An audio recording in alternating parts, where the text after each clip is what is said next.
everybody! Today we're going to be addressing a popular myth about the past and answering the question, would you be considered old if you lived in the Middle Ages? To do this, we're going to learn about the aging of skeletons, do just like the tiniest little bit of math, and find out what Michelangelo, the Renaissance painter, has to say about this complicated topic.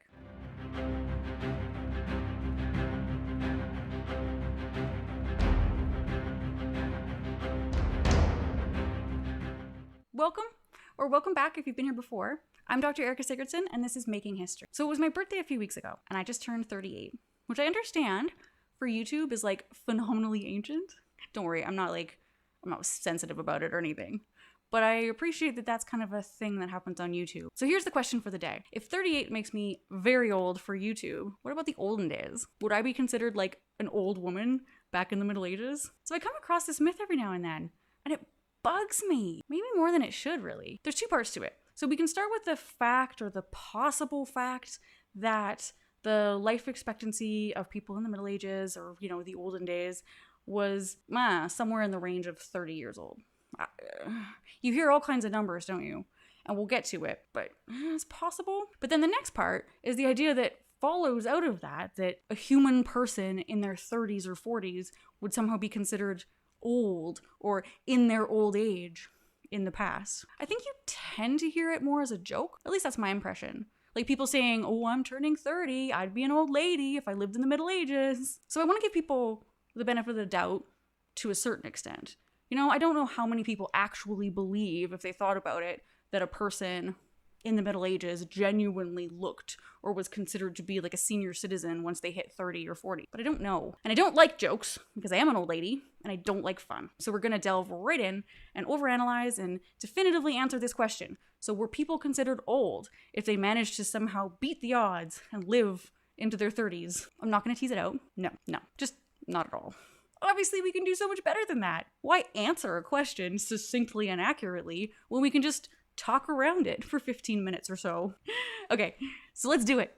Let's talk about old age and young death in the Middle Ages. Oh, and before I forget, please, if you're at all inclined, remember to like, subscribe, leave a comment so that this video can spread to more people and so that I can feel, validated and good. I really do appreciate seeing all your comments. They genuinely make this feel worthwhile. So yeah, do it. Okay, back to our topic. There are three things then that I want to talk through here. So the first involves us thinking a bit about demographics, and we are going to learn the difference between life expectancy and old age. Secondly, I want to talk through some of the actual research on demographics and life expectancy in the Middle Ages. So how could we know this sort of macro level or population level data about a period such a long time ago that didn't keep population level records? And then finally, I want to talk at least a little bit about perceptions of old age and life cycles in the Middle Ages. So what can we know? What can we find out from medieval people themselves about old age? But before we get fully into all that, I do want to share with you the story of one very old, very excellent man, because it's great. So I want to talk about Enrico Dandolo. He was elected Doge of Venice in 1192 when he was already 85 years old. But even better, he's known for his role in personally leading the Venetian forces in the Fourth Crusade. So starting in 1202, at a time when he would have been, I think, 96. He even played an important role in the siege of Constantinople when the Venetians were like holding back because they, didn't want to die. And so he was the one who led the way into the battlefield and went right up to the front to like shame the Venetians into following him because he was an old man at the front. So in an earlier video on medieval retirement homes, I suggested that I was bad at math, but that was a lie. I'm very good at math. And to say anything about life expectancy, we do need a little bit of math, and we're going to talk about a specialization called demography. So demographers are interested in populations and population changes. So very broadly are influenced by three things: births, deaths, and migration, and the interplay between the three. So demography can tell us how stable a given population is, whether it's growing, shrinking, or staying the same. Now, the big problem is that because demography is a statistical and quantitative social science, it needs high quality population level data to be any good. And can you guess where it's hard to find high quality population level data? That's right, it's the Middle Ages. So there are a lot of perfectly valid research methods for like estimating populations and demographics when you don't have census data or birth and death records or other kinds of consistent data. We'll get into it a little in the next section, but it is really important to be very clear with ourselves that any estimates that we're using right now, any estimates of life expectancy or death rates in the Middle Ages are not at all the same as the numbers that we can get when we have actual comprehensive, statistically valuable data, like a census. Now, these estimates can still be valuable. Putting, some kind of a ballpark number to estimated life expectancies in the Middle Ages might be useful, although but where I get nervous about it is I do think our brains tend to like glom onto a number when we get a specific number, and we forget whether or not they are meant to be estimates or whether they are numbers derived from pretty accurate high quality stats work. So the basic thing that we need to understand about life expectancy is the difference between life expectancy at birth and life expectancy from later ages. I want to use a modern example to start. So here in Canada, between the years 2013 and 2017, the average life expectancy at birth was 81 years old. In that same time period, in Canada, the average life expectancy at age 65 was another 21 years. They make you do the math for some reason, but I'm good at math. So that's 86. It's 86. 86, obviously, more than 81. So I'm guessing you can already start to think of some reasons why life expectancy would be higher at age 65 than it would be at birth. Because, average life expectancies are averages. They're not personalized predictions. But I do feel like we sometimes need to be reminded of this every now and then. But of course, by age 65, Canadians have, by definition, survived any premature death before age 65. But taking it back to the Middle Ages, so in the grand scheme of things, the difference between 81 years and 86 years is not that much. It's 5 years. So that indicates pretty low rates of premature death, and it means a pretty close relationship between the average life expectancy and the age that people are actually most likely to die. But it's the exact opposite for populations with average life expectancies at birth between ages 30 and 40, like we're suggesting may have existed in the Middle Ages. An average life expectancy of, let's just say 30, does not mean at all that the average person was dying at age 30. In fact, that's the age that people are least likely to die at, or one of the ages. When it comes to disease in particular, we're most vulnerable at the extremes of life, right? In childhood and in old age. Of course, it's possible to die at 30, but on a population level, that's not what that statistics mean. What it means is a very high infant, child, and possibly adolescent mortality rate, balancing against a similarly high number of deaths later in life in actual old age. So I'm not going to talk a lot about infant and childhood deaths in this video because they make me sad. But we should be aware that in the Middle Ages, birth to age 5 would have been by far the riskiest period of life with the highest mortality rates. So what all of this comes to is, no, a person in her late 30s was not considered old, no matter what the average life expectancy was, any more than if the average life expectancy was 10 because of extremely high child mortality rates. No one would say, oh, that's a very old 10-year-old. So this next bit is a little outside of my knowledge basis, but it is my understanding that there's significantly less variation between now and the Middle Ages or some other time in the past when it comes to maximum age as compared to average life expectancy from birth. Meaning, if we imagine a person with no health problems and a lot of luck, what's the maximum they could live, right? And as we've seen with, Enrico Dandolo, that number in the Middle Ages was much closer to what it is today, with Enrico dying at the age of 98. St. Anthony, a 4th century ascetic, allegedly lived to be 105. Obviously, those are extreme examples, but we do find a lot of anecdotal evidence floating around from a number of countries and a number of sources of elderly people living into their 70s and 80s. So while it's absolutely true that fewer people survived into old age, those who did were living to ages much closer to old people today. Not exactly the same. I think we can agree that there's a little bit of difference, but closer. When we're talking about average life expectancies and old age in the Middle Ages, where does that data come from? And how on earth could we possibly know the average life expectancy of people in the Middle Ages? So this is obviously a massive challenge for scholars trying to even begin to estimate mortality and life expectancy in this time period, or in any society without comprehensive surviving population data. So I want to talk about 3 ways that we can know something maybe about life expectancy in this context. The first, not ideal, is to kind of guess off of anecdotal data based on people, famous enough that their age and death was noted. But that's obviously rare.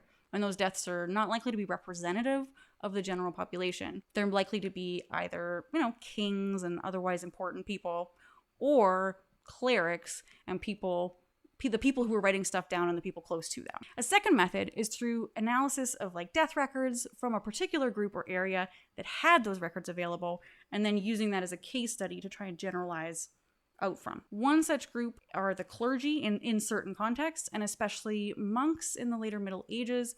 You sometimes do find monastic records they will give a pretty good idea of the monk's age at death. Another classic English analysis looked at records of what are called tenants-in-chief from the later Middle Ages. So this was a record of inheritance. So when the tenant-in-chief, the owner of a particular piece of land, died, a record was made of the age of the heir. So you can then, from that, track the death of that heir from the record of the next heir to see how old they were. It's cool, but it is limited. Obviously, heirs to feudal property were mainly men. They were mostly rich and of higher classes, and they also were mostly adults or young, older children.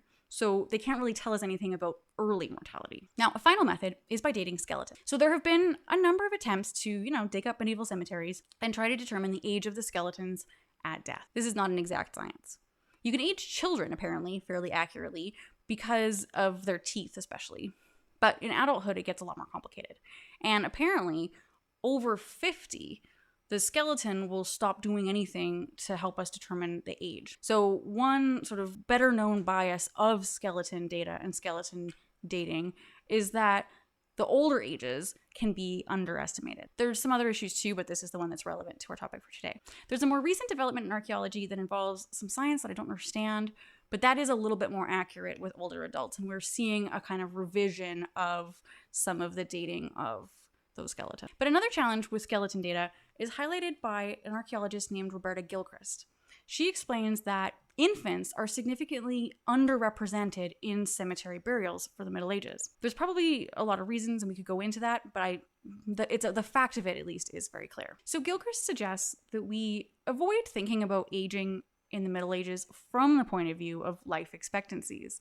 Because to calculate an average life expectancy from birth, you have to start with a pretty good idea of how many live births there were in a given area and time, which we can't know. So Gilchrist suggests that instead we talk about it as general health and longevity, and I really like that framing. So anecdotal data can tell us that there were people who lived into their 70s and 80s. It can also tell us that there were very, very few who lived into their 90s, but that was quite rare. Case study data from the later Middle Ages, those monastic records or the administrative records of tenants-in-chief, suggest that men in those specific populations, men who had already survived childhood and so on, had average life expectancies in their late 50s or possibly a little bit older. Skeleton data suggests something similar. When adjusted for age bias, archaeological evidence seems to suggest something in the range of 8 or 9% of the population that survived childhood were seniors, meaning 60 or over. We can compare that to Canada today, where 18% of the population is over 65. So, there were obviously fewer seniors in the medieval world by quite a lot, but also not none. So there's one final source of evidence that we haven't looked at yet. So what did people in the Middle Ages think was old age? So we can find some answer. One great place to look is the man who had an answer for everything, the 6th century encyclopedist Isidore of Seville. So Isidore wrote a few texts, but his major work, called the Etymologies, was basically like a medieval encyclopedia. It was very popular and well respected through the Middle Ages. So it's often a good place to start. And of course, it's Isidore. He had something to say about old age. For Isidore of Seville, there were 6 stages of life: infancy, from birth to age 7, childhood, from age 7 to 14, adolescence from 14 to 21, something he called juventus, which I guess I would translate as maturity, 21 to 50. And then finally we have 2 stages of old age. The first, Isidore describes as senior, which is to say one with gravitas. And this starts at age 50 and ends at age 70. After 70, you enter extreme old age. The word he uses is senectus, and that of course ends with death. An even greater authority for medieval writers and people on the issue of old age was of course the Bible. It's the Psalms that tell us that we can expect to live to 70, which is to say 70. And the Psalm goes on to say, in the strong, 80. So there's this expectation, potentially, for medieval Christians that you get 70 years or 80 if you're strong. And there are other ways of categorizing old age and the stages of life throughout the Middle Ages, but they do tend to circle around very similar numbers and very similar ideas. And what this is all adding up to is a picture of old age and human life cycles that frankly looks a lot more like our modern understandings of human life cycles and old age than it does this, oh, I'm an old lady at 40 kind of idea, right? Now, I'll be honest, I kind of got to this point in my script and I started to feel like I've been talking myself into kind of a dead end. Like, okay, we've talked through demography and it's good and it's important, I think. And it does help us work through these different layers of this myth, right? Okay, you're an old person by 40 by medieval standards. But at this point, it still kind of feels like something's missing. I mean, there has to be more to driving this myth than just this extremely technical and complicated life expectancy data, right? So it's kind of working through this problem, working through it as I do in so many things in life, mostly by putting it off for a very long time and trying not to think about it. And then I finally did what I should have done at the beginning of this process, and I read the seminal book on this topic called Growing Old in the Middle Ages by Shulamith Shahar, first published in 1995. It's a very good book. And I'm not going to try and summarize the whole thing here, but I do want to focus in on one more element of this premature aging myth. And it's something that she very elegantly works through and that I clearly missed my first go around on the topic. So one thing that I haven't been as clear on as maybe I should have done is that while there are a lot of medieval scholars of old age now who agree that old age was old age and people weren't ancient at 40 in the Middle Ages, there are scholars, maybe less so now, but there certainly were lots of scholars taking the opposite view. So Shahar, writing in the 90s, was arguing against both a popular and an academic view that people just died really young. And so I want to showcase her counter-argument against earlier scholars who were arguing for this idea that 35 or 40 was considered old age in medieval and Renaissance Europe. So this, I'm going to read you a quote. This is Shahar summarizing the arguments of these other scholars that she disagrees with. Okay, ready? The historians Gilbert and Rosenthal quote in their articles a number of individuals from the later Middle Ages and the Renaissance who, between the ages of 30 and 57, described themselves as old, and some even referred to the approach of death. So again, that's from Shahar's book. See? Here we go. Here it is. I knew there had to be something more. I mean, demographics are one thing, but quantitative data alone isn't going to launch a myth that won't die. You need anecdotes, right? So this means that on top of the ambiguous and slightly complicated quantitative data, the skeleton data, the inheritance records, and so on, these early scholars were also finding and highlighting medieval and Renaissance texts indicating that their writers thought of and did actually think of 35 to 57 as old age. And I'm only going to take you through a couple of the most recognizable examples, starting with the well-known Renaissance man himself, Michelangelo. So Michelangelo apparently wrote to his family at the age of 37 that he would be coming home by All Saints' Day, which was November 1st of that year. And then he writes, "If I do not die in the meantime." Isn't that great? He also, when he was about 42, wrote to his business agent saying, "Since I'm an old man, it doesn't seem worthwhile wasting so much time to save the Pope 200 or 300 ducats." So those are some interesting views on age. We also have Petrarch, another Renaissance man, a humanist, philosopher, and thinker, and predominantly a person who wrote poetry about the Black Death. So Petrarch, in this imagined dialogue, it was part of a published work, and he imagined this dialogue between himself and Aristotle. And he wrote this when he was about 40. And he has Aristotle say to him, Petrarch, "You are not as much a boy as you might think. The majority of men never reach your present age." And then go on to say, like, you should stop being so stupid over love. You know, you're too old for that. And Shahar goes through a bunch more examples of writers throughout the Middle Ages complaining about how old they were when they hit their late 30s and 40s. But then she does something that I deeply appreciate and keeps going. She cites Tolstoy freaking out about how he's old and on death's door, like at about 40. And Schopenhauer. And Freud apparently was writing and calling himself an old uncle in his mid-40s. So it's important that we not confuse a midlife crisis with literal old age, is what she's saying. And do you see?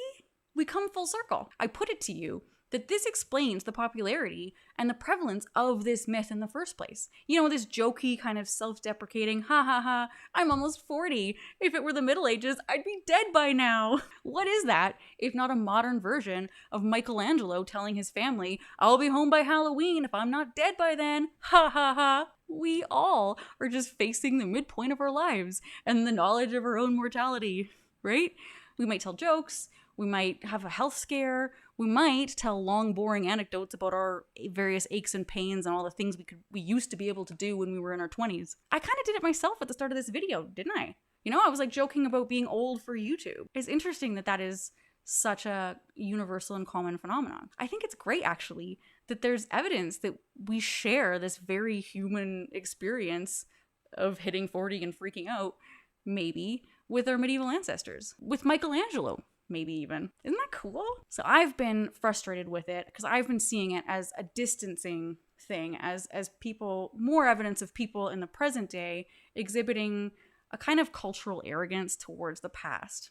You know, it's something that I see a lot and it's something that I don't like. And maybe there is still some of that. But thinking about it, maybe we've just seen that there's plenty of evidence that people in the Middle Ages would have been making similar jokes, would have been saying the same thing. Anyway, that's all from me this week. I will be back in 2 weeks, I think, with a couple of videos talking about the back to school season. We're going to do back to school medieval style. So let me know in the comments if there's anything in particular that you'd like to know or are curious about in that sort of area. And yeah, while I'm away, just remember to stay open, stay curious, and do good history. Okay, bye-bye.